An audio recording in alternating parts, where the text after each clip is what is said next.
It is because the first Adam failed in the covenant of works, and God would have had every moral right on that occasion to do exactly what the terms of the covenant promised. He could have destroyed them and the whole race, and that would have been it. But instead, he condescended to cover their nakedness and to promise them redemption through one who would act as their Savior.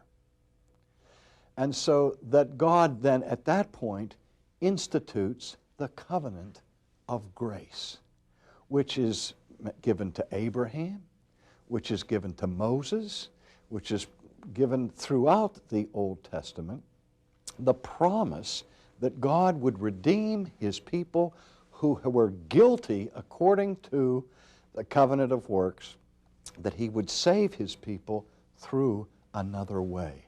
Now that's a critical thing, because there are professing Christians today who believe that there is a fundamental difference between how God saved people in the Old Testament and how people are saved now or after the New Testament.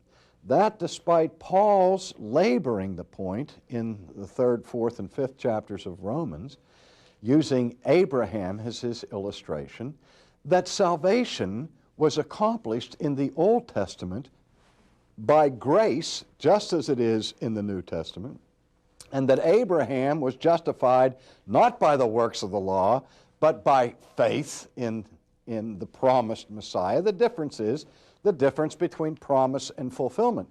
The people in the Old Testament looked to the future promised Redeemer, put their trust in Him, and they were justified by faith in Him. We look backward to the work that has been accomplished by the Savior. We put our trust in Him, and salvation is basically the same now as it was then. What's different is we have a much deeper understanding of the particulars and the details of it, and what is even more different is that it is a fait accompli, that the work of Christ has been already performed on the plane of history. But once a person breaks the covenant of works, the only way he can possibly be restored to fellowship with God is by God's mercy, not by His justice, by His grace, not by our works.